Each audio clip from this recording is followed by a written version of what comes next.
آج ہم بات کرنے جا رہے ہیں ایک ایسی عظیم ہستی کے بارے میں جنہوں نے اپنی ساری دنیا چھوڑ دی ایک اللہ کے رسول کے لیے۔ ایک ایسی محافظ ہستی جس کا ذکر تاریخ میں سنہرے الفاظ میں لکھا گیا ہے، حضرت ابو طالب علیہ السلام۔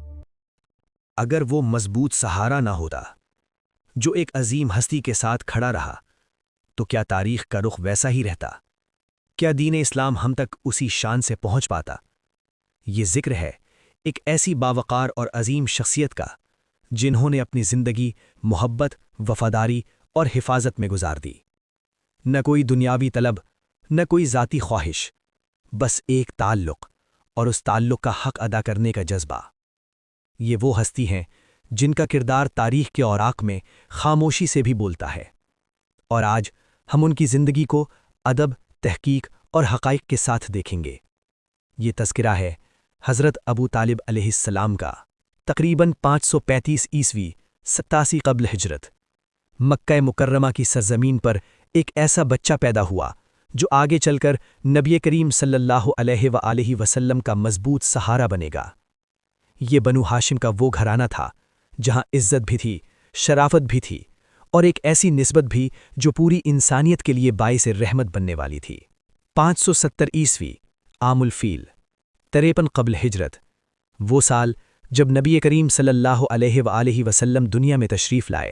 اللہم صلی علی سیدنا و مولانا محمد النبی الرحمتی وعلی ازواجہ امہات المؤمنین وعلی آلہ و آبائہ و اجدادہ و اولادہ اجمعین برحمتک یا ارحم الراحمین۔ اور یہ وہی گھرانہ تھا جو اس نور کو سب سے پہلے پہچاننے والا تھا۔ وقت گزرتا گیا اور آزمائشیں بھی ساتھ ساتھ آتی گئیں۔ 576 عیسوی 47 قبل ہجرت، جب نبی کریم صلی اللہ علیہ وآلہ وسلم کی عمر صرف 6 سال تھی تو والدہ حضرت آمنہ رضی اللہ عنہا کا وصال ہو گیا۔ اور پھر 578 عیسوی 45 قبل ہجرت، جب عمر 8 سال ہوئی تو دادا حضرت عبد المطلب کا بھی انتقال ہو گیا۔ یہ وہ لمحہ تھا جب ایک عظیم ذمہ داری حضرت ابو طالب علیہ السلام نے اپنے کندھوں پر لے لی۔ انہوں نے نبی کریم صلی اللہ علیہ وآلہ وسلم کو اپنی کفالت میں لے لیا۔ یہ صرف کفالت نہیں تھی، یہ محبت تھی، یہ قربانی تھی، یہ ایک ایسا رشتہ تھا جو لفظوں سے کہیں بڑھ کر تھا۔ روایات میں آتا ہے کہ حضرت ابو طالب علیہ السلام نبی کریم صلی اللہ علیہ وآلہ وسلم کو اپنے ساتھ سلاتے تھے، اپنے ساتھ کھلاتے تھے، اور ہر لمحہ اپنی نگاہوں کے سامنے رکھتے تھے۔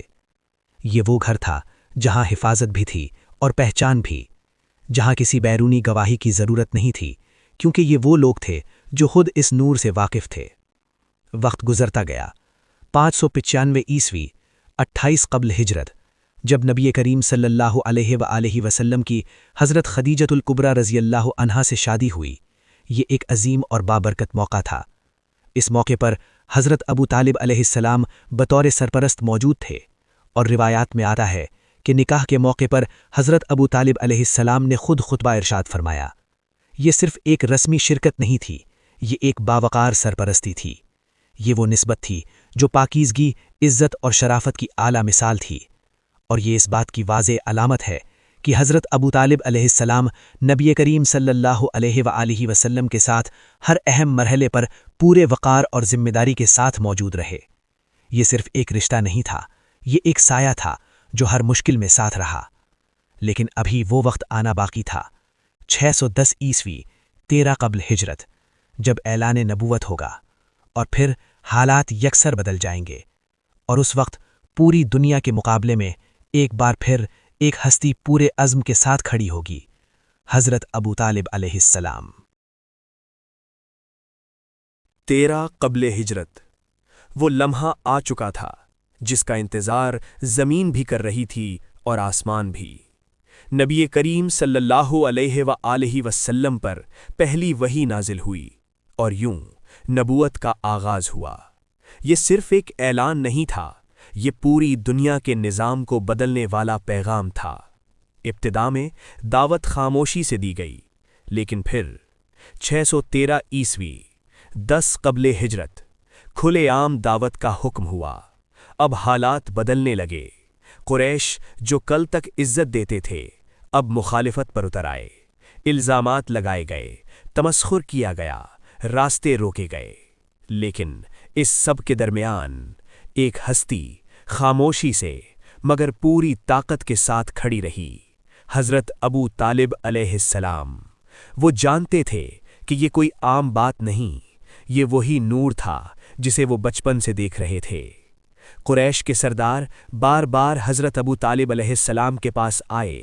انہوں نے کہا، اپنے بھتیجے کو روک دیں، یہ ہمارے آباء و اجداد کے طریقوں پر سوال اٹھاتا ہے، یہ ہمارے قبیلوی نظام کو ہلا رہا ہے اور لوگوں کو ایک نئی دعوت کی طرف بلا رہا ہے۔ یہ وہ لمحہ تھا جہاں دنیاوی دباؤ بھی تھا اور قبیلے کا نظام بھی، لیکن حضرت ابو طالب علیہ السلام نے وہ فیصلہ کیا جو تاریخ میں ہمیشہ کے لیے محفوظ ہو گیا۔ انہوں نے نبی کریم صلی اللہ علیہ وآلہ وسلم کا ساتھ دینے کا عزم کیا اور واضح کر دیا کہ وہ انہیں کسی کے حوالے نہیں کریں گے۔ یہ صرف الفاظ نہیں تھے، یہ ایک اعلان تھا کہ جب تک ابو طالب زندہ ہیں کوئی نبی کریم صلی اللہ علیہ وآلہ وسلم تک نہیں پہنچ سکتا۔ مخالفت بڑھتی گئی لیکن حفاظت بھی ساتھ ساتھ مضبوط ہوتی گئی۔ 616 عیسوی 7 قبل ہجرت، قریش نے ایک سخت فیصلہ کیا، بنو ہاشم کا مکمل بائیکاٹ، نہ خرید و فروخت، نہ رشتہ داری، نہ میل جول، اور یوں شیب ابی طالب کا دور شروع ہوا۔ یہ ایک وادی تھی جہاں حضرت ابو طالب علیہ السلام اپنے خاندان کے ساتھ محصور ہو گئے۔ یہ دن آسان نہیں تھے، بھوک تھی، پیاس تھی، تنگی تھی، لیکن حضرت ابو طالب علیہ السلام ہر رات ایک کام کرتے تھے، وہ نبی کریم صلی اللہ علیہ وآلہ وسلم کی جگہ بدل دیتے تھے، کبھی ایک بستر پر، کبھی دوسرے بستر پر، اور اپنے بیٹوں کو ان کی جگہ سلا دیتے تھے۔ یہ صرف احتیاط نہیں تھی، یہ اپنی جان قربان کرنے کا عملی ثبوت تھا۔ 3 سال 616 سے 619 عیسوی 7 سے 4 قبل ہجرت یہ آزمائش جاری رہی، لیکن حضرت ابو طالب علیہ السلام ایک لمحے کے لیے بھی پیچھے نہیں ہٹے۔ انہوں نے ہر حال میں نبی کریم صلی اللہ علیہ وآلہ وسلم کا ساتھ دیا، یہاں تک کہ 619 عیسوی 4 قبل ہجرت وہ وقت آ گیا جب ایک عظیم سایہ دنیا سے اٹھ گیا، حضرت ابو طالب علیہ السلام کا وصال ہو گیا۔ یہ وہ سال تھا جسے تاریخ میں عامل حزن کہا جاتا ہے، غم کا سال، کیونکہ ایک طرف حضرت خدیجۃ الکبریٰ رضی اللہ عنہا کا وصال اور دوسری طرف حضرت ابو طالب علیہ السلام، وہ شخصیت جو ہر مشکل میں ڈھال بنی رہی، آج دنیا سے رخصت ہو گئی، لیکن ان کی وفاداری، ان کی محبت اور ان کی قربانی تاریخ میں ہمیشہ زندہ رہے گی۔ تاریخ کے کچھ ابواب ایسے ہوتے ہیں جہاں صرف واقعات نہیں بلکہ سوالات بھی پیدا ہوتے ہیں۔ حضرت ابو طالب علیہ السلام کی زندگی قربانیوں سے بھری ہوئی تھی، لیکن ایک سوال ہمیشہ سے زیر بحث رہا، ان کا ایمان۔ کیا وہ نبی کریم صلی اللہ علیہ وآلہ وسلم پر ایمان لائے تھے یا نہیں؟ یہ وہ سوال ہے جس پر صدیوں سے گفتگو جاری ہے، لیکن اگر ہم جذبات سے ہٹ کر واقعات کو دیکھیں تو ایک مختلف تصویر سامنے آتی ہے۔ وہ شخصیت جو پوری زندگی نبی کریم صلی اللہ علیہ وآلہ وسلم کی حفاظت میں گزار دے، جو ہر خطرے میں سب سے آگے کھڑی ہو جائے، جو اپنے بیٹوں کو نبی کریم صلی اللہ علیہ وآلہ وسلم کی جگہ سلا دے، کیا وہ صرف ایک دنیاوی رشتہ نبھا رہی تھی یا اس کے پیچھے کوئی اور حقیقت بھی تھی؟ تاریخ ہمیں بتاتی ہے کہ حضرت ابو طالب علیہ السلام نبی کریم صلی اللہ علیہ وآلہ وسلم سے غیر معمولی محبت رکھتے تھے، اور یہ محبت صرف چچا اور بھتیجے کا رشتہ نہیں تھی، یہ ایک گہری پہچان تھی، ایک یقین تھا۔ ان کے اشعار جو مختلف کتب تاریخ میں محفوظ ہیں اس بات کی طرف اشارہ کرتے ہیں کہ وہ نبی کریم صلی اللہ علیہ وآلہ وسلم کی صداقت کو جانتے تھے۔ وہ کہتے ہیں کہ ہم نے محمد صلی اللہ علیہ وآلہ وسلم کو سچا پایا ہے۔ یہ الفاظ صرف محبت نہیں بلکہ ایک گواہی ہیں۔ پھر ایک اور پہلو دیکھیں، 595 عیسوی جب نبی کریم صلی اللہ علیہ وآلہ وسلم کا نکاح حضرت خدیجہ الکبریٰ رضی اللہ عنہا سے ہوا تو حضرت ابو طالب علیہ السلام بطور سرپرست موجود تھے، اور انہوں نے خطبہ بھی ارشاد فرمایا۔ یہ ایک ایسا عمل ہے جو انتہائی وقار اور ذمہ داری کا متقاضی ہوتا ہے۔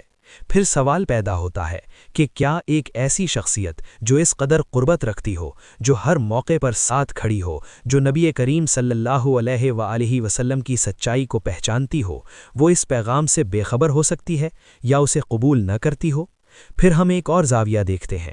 حضرت ابو طالب علیہ السلام بنو ہاشم کے سردار تھے۔ اگر وہ چاہتے تو قریش کے دباؤ میں آ کر نبی کریم صلی اللہ علیہ وآلہ وسلم کو چھوڑ سکتے تھے، لیکن ایسا نہیں ہوا۔ انہوں نے ہر حال میں ساتھ دیا اور یہ ساتھ آخری وقت تک جاری رہا۔ یہاں ایک اور اہم نقطہ ہے۔ ابو لہب جو قریبی رشتہ دار تھا، اس نے مخالفت کی، لیکن حضرت ابو طالب علیہ السلام آخر تک ساتھ کھڑے رہے۔ یہ فرق خود بہت کچھ بیان کرتا ہے۔ پھر ایک اور پہلو، ابو جہل جسے نبی کریم صلی اللہ علیہ وآلہ وسلم کا چچا مشہور کیا گیا، حالانکہ وہ بنو ہاشم سے نہیں تھا بلکہ قریش کے قبیلے بنو مخزوم سے تعلق رکھتا تھا، نہ قریبی رشتہ دار تھا نہ عزیز۔ اس کی مخالفت اور حضرت ابو طالب علیہ السلام کی حمایت، یہ دونوں رخ تاریخ میں واضح نظر آتے ہیں۔ پھر سوال یہ ہے کہ آخر وہ کیا چیز تھی جس نے حضرت ابو طالب علیہ السلام کو اس قدر مضبوطی سے نبی کریم صلی اللہ علیہ وآلہ وسلم کے ساتھ جوڑے رکھا؟ یہ سوال آج بھی موجود ہے، اور شاید اس کا جواب صرف الفاظ میں نہیں بلکہ ان کے اعمال میں چھپا ہوا ہے۔ اب ہم اس بحث کے اس نہایت اہم مرحلے میں داخل ہوتے ہیں جہاں ہمیں یہ دیکھنا ہے کہ یہ روایت اصل میں آئی کہاں سے۔ سب سے پہلے ہم مکمل روایت کو سنتے ہیں۔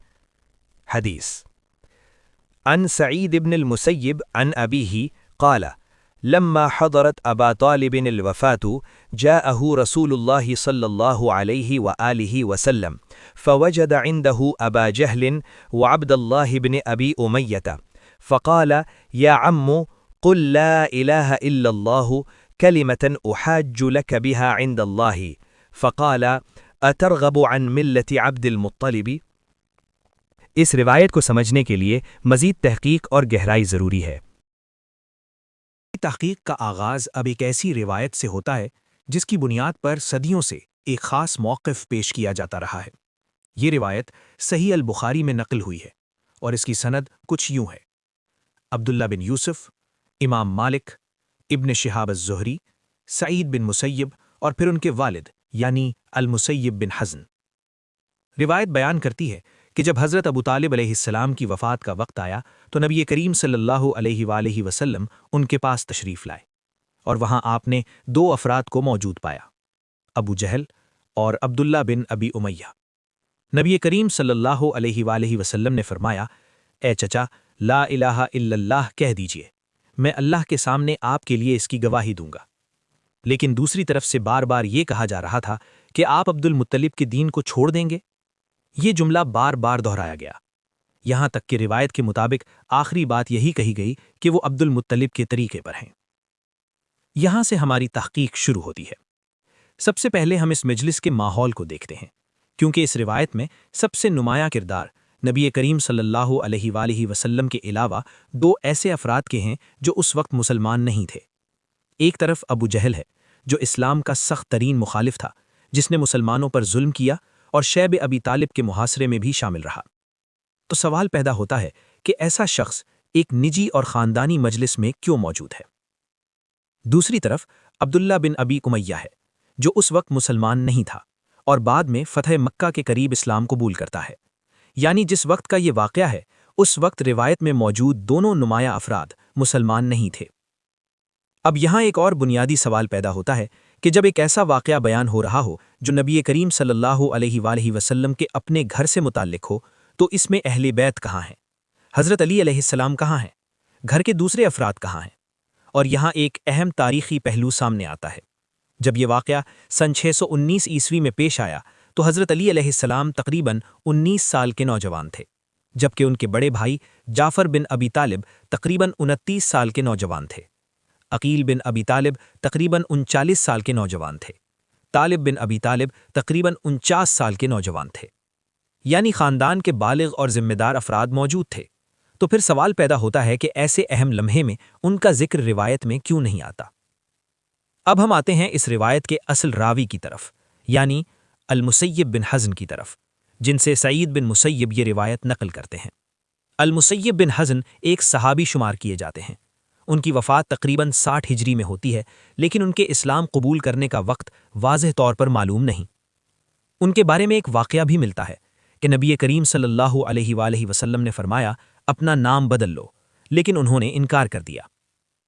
اب یہاں ایک نہایت اہم اور بنیادی سوال سامنے آتا ہے کہ جس شخص کے بارے میں یہ واضح نہیں کہ وہ اس وقت مسلمان تھا یا نہیں، اور جس کی موجودگی بھی اسی روایت سے معلوم ہوتی ہے، یعنی اس واقعے میں اس کا اپنا وجود بھی مستقل طور پر ثابت نہیں، تو پھر سوال پیدا ہوتا ہے کہ ایک ایسا شخص جس کا اپنا اس واقعے میں موجود ہونا بھی یقینی طور پر ثابت نہ ہو، وہ اس واقعے کو کیسے روایت کر رہا ہے؟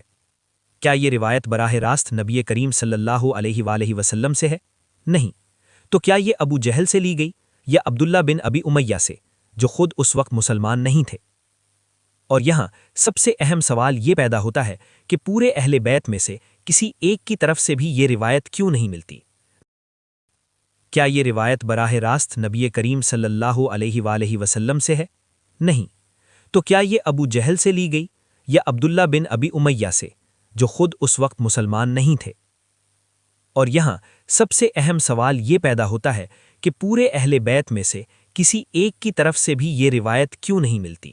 نہ حضرت علی علیہ السلام سے، نہ کسی اور قریبی فرد سے، اور نہ ہی یہ واضح ہے کہ کسی نے ان سے یہ روایت لی ہو۔ تو پھر سوال یہ ہے کہ ایسی روایت کو کس بنیاد پر قبول کیا جائے؟ یہ وہ مقام ہے جہاں تحقیق ہمیں مجبور کرتی ہے کہ ہم روایت کو صرف نقل نہ کریں، بلکہ اس کے پس منظر، اس کے راویوں اور اس کے ماحول کو بھی گہرائی سے سمجھیں۔ اور یہی وہ مقام ہے جہاں سے ہماری تحقیق اپنے اگلے مرحلے میں داخل ہوتی ہے، جہاں ہم اس روایت کے اگلے اہم راوی کی طرف آتے ہیں، یعنی سعید بن المسیب۔ سعید بن المسیب تابعین میں شمار ہوتے ہیں۔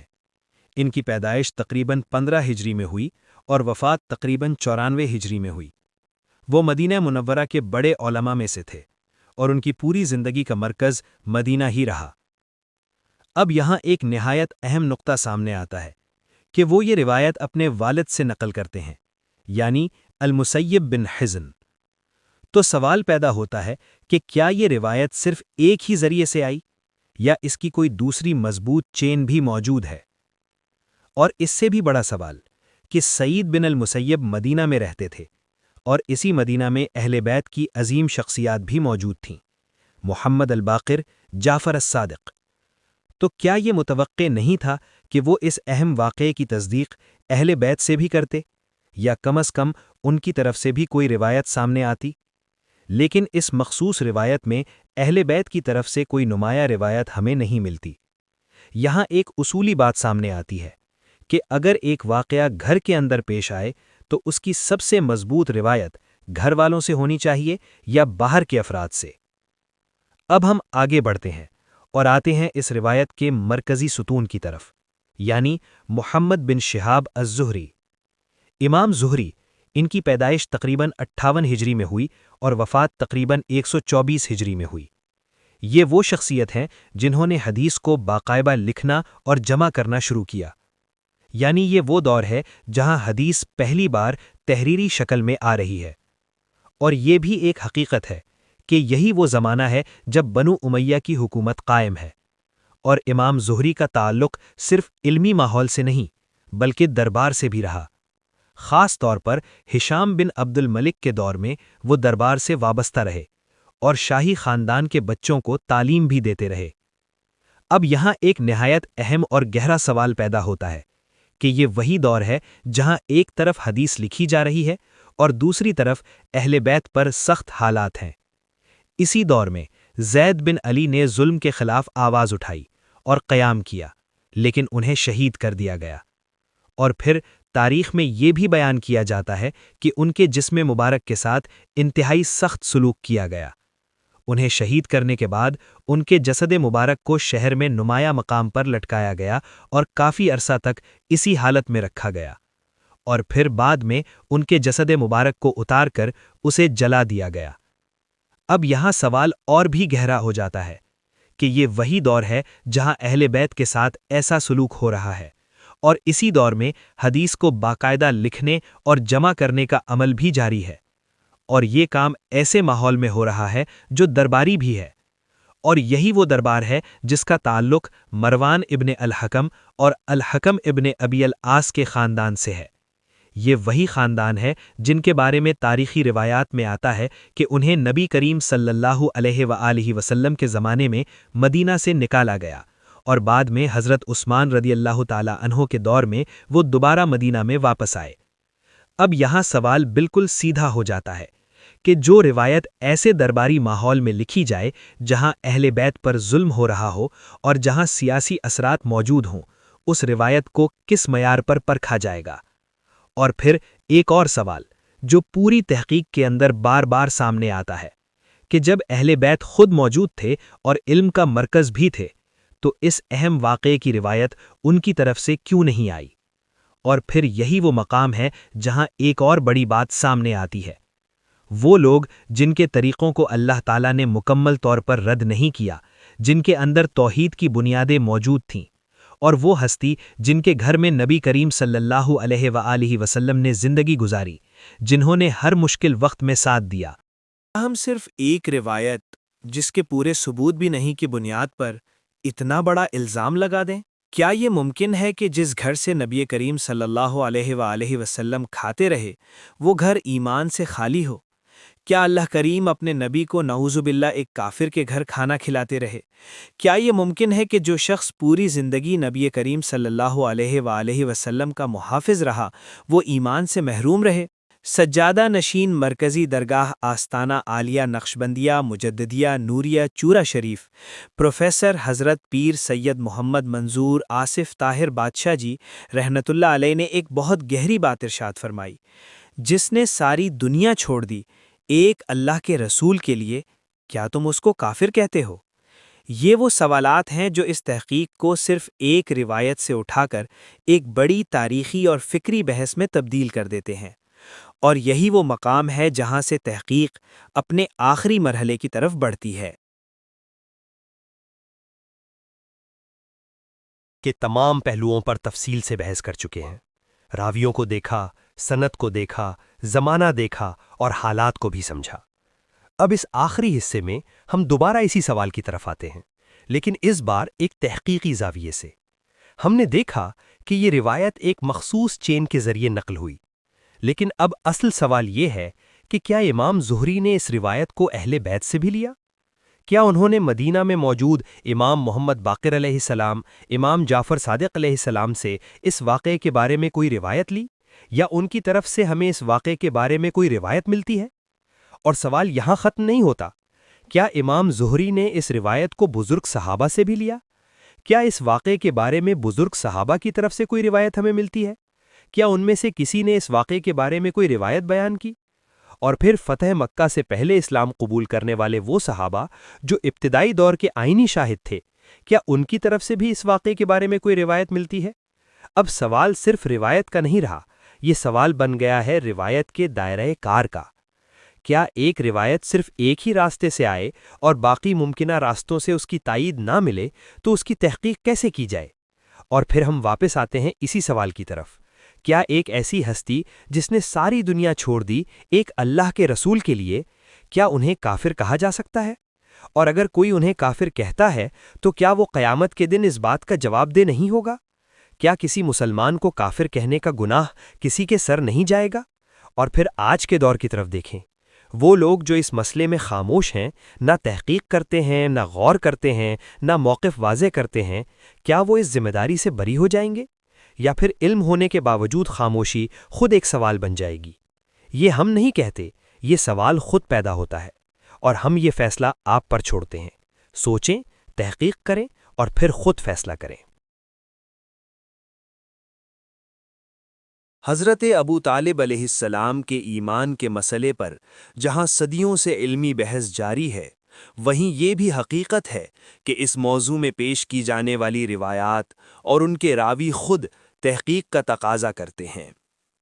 امام فخر الدین رازی رحمۃ اللہ علیہ کی طرف منسوب روایات میں جب امام مالک رحمۃ اللہ علیہ جیسے جلیل القدر امام کا نام بطور راوی پیش کیا جاتا ہے تو تحقیق ہمیں یہ بتاتی ہے کہ خود موطا امام مالک رحمۃ اللہ علیہ میں اس طرح کی کوئی صریح روایت موجود نہیں۔ یہ نقطہ اس بات کی طرف اشارہ کرتا ہے کہ ہر نسبت کو پرکھنا، ہر روایت کو اس کے اصل ماخذ سے جانچنا کتنا ضروری ہے۔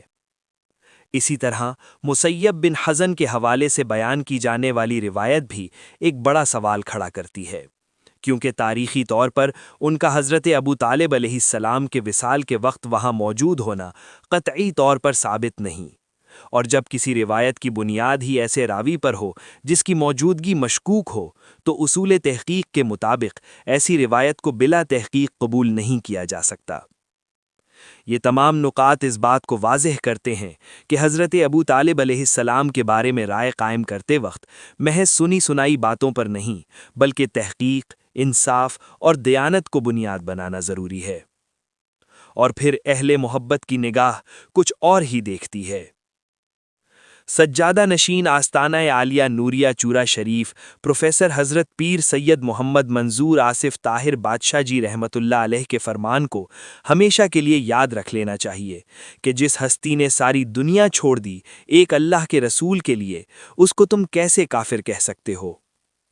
اسی طرح سجادہ نشین آستانہ عالیہ نوریہ چورا شریف پیر سید علی طاہر بادشاہ جی الگیلانی فرماتے ہیں، ہم نے تو نبی کریم صلی اللہ علیہ وآلہ وسلم سے عشق کرنا ہی حضرت ابو طالب علیہ السلام سے سیکھا، مولا علی پاک علیہ السلام سے سیکھا، اس لیے ان کے بارے میں دل میں کوئی غلط خیال آ جانا بہت بڑی گستاخی ہے۔ یہ اقوال صرف الفاظ نہیں بلکہ محبت، وفاداری اور عقیدت کی ایک جھلک ہیں، ایک ایسا زاویہ نظر جو تحقیق کے ساتھ ساتھ دل کی گہرائیوں کو بھی مخاطب کرتا ہے۔ حضرت ابو طالب علیہ السلام ایک نام، ایک کردار، ایک قربانی اور ایک ایسا باب جسے سمجھنے کے لیے صرف علم ہی نہیں بلکہ ادب اور محبت بھی ضروری ہے۔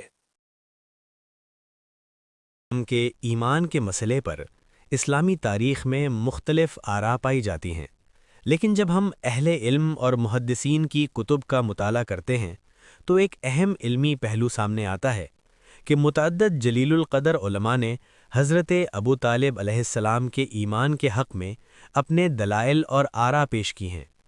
امام جلال الدین سیوطی رحمۃ اللہ علیہ جو 9ویں صدی ہجری کے عظیم محدث ہیں، انہوں نے اپنی کتاب مسالک الحنفاء فی نجات والد المصطفیٰ میں اس موضوع پر تفصیل سے گفتگو کی ہے۔ انہوں نے ان روایات اور دلائل کو جمع کیا جو حضرت ابو طالب علیہ السلام کے ایمان کی طرف اشارہ کرتے ہیں۔ 6 صدی ہجری میں لکھے گئے اشعار نبی کریم صلی اللہ علیہ وآلہ وسلم کی سچائی اور اسلام کی حقانیت کی طرف واضح اشارہ کرتے ہیں۔ امام احمد بن محمد القسطلانی رحمۃ اللہ علیہ 8ویں اور 9ویں صدی ہجری کے محدث ہیں۔ انہوں نے اپنی کتاب المواہب اللدنیہ میں حضرت ابو طالب علیہ السلام کی زندگی کے حالات بیان کیے ہیں اور رسول اللہ صلی اللہ علیہ وآلہ وسلم کی ان کی طرف سے ملنے والی حمایت کو ذکر کیا ہے۔ امام محمد بن عبد الباقی زرقانی رحمۃ اللہ علیہ 12ویں صدی ہجری کے جلیل القدر عالم ہیں۔ انہوں نے اپنی شرح المواہب اللدنیہ میں اسی موضوع پر علمی گفتگو کی ہے۔ انہوں نے ان اقوال اور دلائل کو نقل کیا ہے جو حضرت ابو طالب علیہ السلام کے ایمان کی طرف اشارہ کرتے ہیں۔ یہ تمام علماء مختلف ادوار سے تعلق رکھتے ہیں۔ 6 صدی ہجری سے لے کر 12ویں صدی ہجری تک یہ علمی روایت مسلسل نظر آتی ہے۔ دیوان ابو طالب علیہ السلام میں یہ تمام اشعار حضرت ابو طالب علیہ السلام کی طرف سے ہیں اور مختلف سیرت اور ادب کی کتب میں ان کا ذکر ملتا ہے۔ ان اشعار میں نبی کریم صلی اللہ علیہ وآلہ وسلم سے محبت، وفاداری اور حمایت کا اظہار ملتا ہے۔ وَأَبْيَضُ يُسْتَسْقَى الْغَمَامُ بِوَجْهِهِ ثِمَالُ الْيَتَامَى عِصْمَةٌ لِّلْأَرَامِلِ۔ ترجمہ: وہ روشن چہرہ جس کے وسیلے سے بارش طلب کی جاتی ہے، وہ یتیموں کا سہارا اور بیواؤں کی پناہ ہے۔ وَإِنَّ لِمُحَمَّدٍ عِندِي مَوَدَّةً تَبْلُغُ النُّفُوسَ وَتَفْدِي بِالْأَمَانِ۔ ترجمہ: میرے دل میں محمد صلی اللہ علیہ وآلہ وسلم کی محبت ہے جو روح تک پہنچتی ہے اور ہر خواہش اس پر قربان ہے۔ لقد علموا ان ابننا لا مکذب لدینا ولا نعنا بقول الاباطل۔ ترجمہ: قریش جانتے ہیں کہ ہمارا یہ فرزند جھوٹا نہیں اور ہم باطل باتوں کو اہمیت نہیں دیتے۔ فاصدع بامرک ما علیک غضاضۃ وابشر بذاک وقر منک عیون۔ ترجمہ: اپنے دین کا اعلان کرو، تم پر کوئی خوف نہیں، اور خوش ہو جاؤ، تمہاری آنکھیں ٹھنڈی ہوں گی۔ حضرت ابو طالب علیہ السلام کی شخصیت تاریخ اسلام کا ایک ایسا باب ہے جس پر مختلف آراء پائی جاتی ہیں، لیکن ان کے اشعار، ان کا کردار اور نبی کریم صلی اللہ علیہ وآلہ وسلم کے ساتھ ان کی محبت، قربانی اور وفاداری کو ظاہر کرتے ہیں۔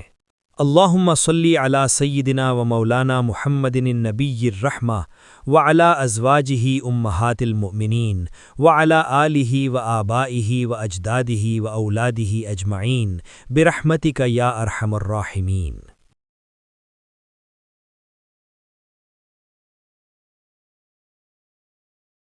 حضرت ابو طالب علیہ السلام کے بارے میں ایک اور روایت بھی ملتی ہے، جس میں پہلے راوی حضرت عبداللہ بن عباس رضی اللہ عنہ ہیں۔ حالانکہ جب حضرت ابو طالب علیہ السلام کی وفات ہوئی تو روایات سے معلوم ہوتا ہے یا تو یہ ابھی پیدا ہی نہیں ہوئے تھے اور یا پھر ان کی عمر صرف 1 یا 2 سال تھی، یعنی یہ بھی عینی شاہد نہیں ہیں۔ ان کے بعد حضرت عبید اللہ بن عبداللہ بن عتبہ، ان کے بعد امام زہری ہیں، یعنی دونوں روایات میں حدیث لکھنے والے امام زہری ہیں، کیونکہ ہشام بن عبد الملک کے دور میں پہلی مرتبہ حدیث باقاعدہ لکھنے کا کام شروع ہوا، جس کی تفصیل پہلے بھی بیان کی جا چکی ہے۔ بنیادی نقطہ یہ ہے کہ عرب معاشرے میں پہلے سے اللہ تعالیٰ کا تصور موجود تھا، لوگ اللہ کو مانتے تھے، ان کے ناموں میں بھی اس کی جھلک ملتی تھی، جیسے عبداللہ۔ خانہ کعبہ کو بیت اللہ کہا جاتا تھا، حج، عمرہ، قربانیاں اور بعض عملی عبادات بھی رائج تھیں، کسی نہ کسی شکل میں نماز اور روزے بھی موجود تھے۔ اس کے حضرت ابو طالب علیہ السلام تو اپنے اشعار میں اس بات کا اظہار پہلے ہی کر چکے تھے کہ میرا بھتیجا سچا ہے۔ اسی طرح یہ بھی نقطہ سامنے آتا ہے کہ حضرت ابو طالب علیہ السلام نے نبی کریم صلی اللہ علیہ وآلہ وسلم کی مکمل حمایت کی، شعب ابی طالب میں 3 سال تک ساتھ رہے، ہر طرح کی قربانیاں دی اور اپنے اشعار میں نبی کریم صلی اللہ علیہ وآلہ وسلم کی سچائی کا ذکر بھی کیا۔ تو کیا یہ سب ایمان کی دلیل نہیں بن سکتے؟ ایسی روایت کو قطعی طور پر کیسے حتمی دلیل بنایا جا سکتا ہے، جہاں روایت کرنے والا خود موجود ہی نہ ہو اور دوسرے دونوں موجود افراد کافر ہوں؟ مزید یہ بھی سوال ہے کہ اگر ابو طالب علیہ السلام کے ایمان نہ لانے کا واقعہ اتنا اہم تھا تو اس پر زیادہ واضح، متعدد اور براہ راست عینی شاہدین کی روایات کیوں نہیں ملتیں؟ اگر عمل کی بجائے روایت کی اہمیت زیادہ ہے تو بہت سے دیگر صحابہ رضی اللہ عنہم کے قبول اسلام کے واقعات بھی مکمل تفصیل کے ساتھ محفوظ نہیں ہیں۔ ان کے ایمان کو کیسے ثابت کیا جا سکتا ہے؟ یہ بھی ایک نقطہ ہے کہ حضرت ابو طالب علیہ السلام کی وفات کے بعد تقریباً 13 سے 14 سال کا عرصہ نبی کریم صلی اللہ علیہ وآلہ وسلم ظاہری طور پر صحابہ میں موجود رہے، لیکن دوبارہ اس واقعہ کا ذکر بھی نہیں ملتا، نہ اہل بیت سے نہ صحابہ سے۔ اس پورے عرصے میں اس واقعے کے بارے میں صرف محدود روایات ہی ملتی ہیں۔ اس سے یہ سوال پیدا ہوتا ہے کہ کیا یہ روایت اس حد تک مضبوط ہے کہ اس پر مکمل عقیدہ قائم کیا جائے؟ اسی کے ساتھ یہ سوال بھی سامنے آتا ہے کہ قرآن کی جس آیت کو اس واقعے سے جوڑا جاتا ہے وہ واقعے کے تقریباً 10 سال بعد نازل ہوئی، اس لیے یہ اعتراض کیا جاتا ہے کہ کیا کسی بعد میں نازل ہونے والی آیت کو ایک پہلے پیش آنے والے واقعے کے ساتھ قطعی طور پر جوڑنا درست ہے، یا یہ صرف ایک تفسیر تطبیق ہے، نہ کہ یقینی سبب؟ اور کیا ابو طالب علیہ السلام جیسی ہستی کے بارے میں صرف ایک روایت جس میں کوئی عینی شاہد بھی نہیں، اس پر یقین کر لیا جائے، جبکہ اس کے مقابلے میں ان کی عملی زندگی میں نبی صلی اللہ علیہ وآلہ وسلم کی شدید حمایت اور قربانی واضح طور پر نظر آتی ہے؟ ایک ایسی ہستی جس نے اپنی زندگی کی آخری سانس تک نبی کریم صلی اللہ علیہ وآلہ وسلم کا ساتھ دیا، ساری دنیا چھوڑ دی ایک اللہ کے رسول کے لیے، اپنے بیٹے قربان کر دیے، ان کا پورا خاندان کربلا میں قربان ہو گیا۔ کیا ان کا ایمان ابھی بھی ثابت نہیں؟ اگر ان کا ایمان بھی ثابت نہیں تو یہاں مسلمان کون ہے؟ جب نبی پاک کے گھرانے کے خلاف روایت لینے پر آئے تو ابو جہل سے بھی لے لی، کیونکہ نبی پاک صلی اللہ علیہ وآلہ وسلم کے بعد ابو جہل اور عبداللہ بن امیہ کے علاوہ کسی کی موجودگی ثابت ہی نہیں کرتے، اور جن کی پوری زندگیاں گزر گئیں قربانیاں دیتے دیتے ان کے لیے کوئی روایت ہی نہ ملی۔ سوچئے، غور کیجئے، پھر فیصلہ کیجئے۔